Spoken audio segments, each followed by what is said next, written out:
আমরা স্পষ্ট ভাষায় ভারতকে জানিয়ে দিতে চাই, যদি আমাদের মানচিত্রের দিকে হাত বাড়ান, মুসলমানদের দিকে ষড়যন্ত্রের হাত বাড়ান, এই উপমহাদেশের মানচিত্র থেকে মুসলমানদেরকে মুছে ফেলতে চান, সময় আর বেশি দিন বাকি নয়। দিল্লির লাল কেল্লায় আবার কালেমার পতাকা উঠবে ইনশাআল্লাহ। আপনারা দেখেছেন ওখানে কত কোটি মুসলমান আছে ভারতে। এই মুসলমানদের উপর আরেকটা গাজ্জার মতো নৃশংসতা চালানোর জন্য, মুসলমানদের উপর ভয়াবহ নির্যাতন চালানোর জন্য, মুসলমানদেরকে গাজ্জার মতো শেষ করে দেওয়ার জন্য নানা ষড়যন্ত্র করা হচ্ছে।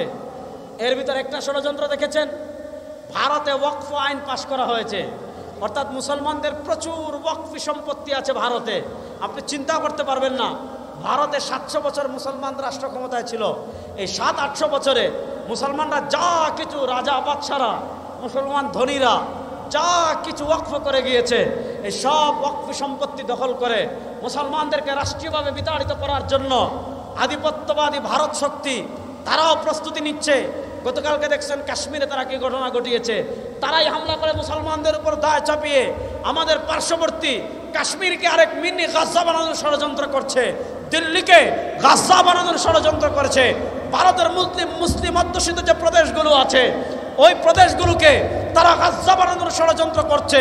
শোনো মুসলমান, ফিলিস্তিন আমাদের থেকে দূরে হতে পারে, কিন্তু ভারত আমাদের থেকে বেশি দূরে না।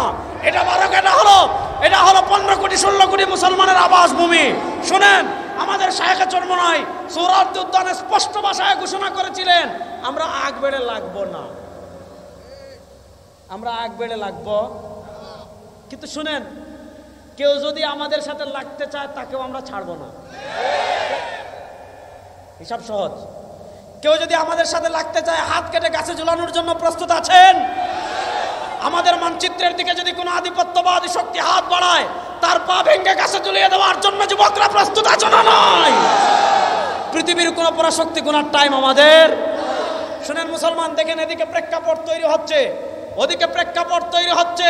আমরা স্পষ্ট ভাষায় ভারতকে জানিয়ে দিতে চাই, যদি আমাদের মানচিত্রের দিকে হাত বাড়ান, মুসলমানদের দিকে ষড়যন্ত্রের হাত বাড়ান, এই উপমহাদেশের মানচিত্র থেকে মুসলমানদেরকে মুছে ফেলতে চান, সময় আর বেশি দিন বাকি নয়।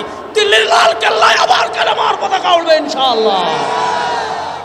ইনশাআল্লাহ বলেন, ইনশাআল্লাহ বলেন, ইনশাআল্লাহ বলেন।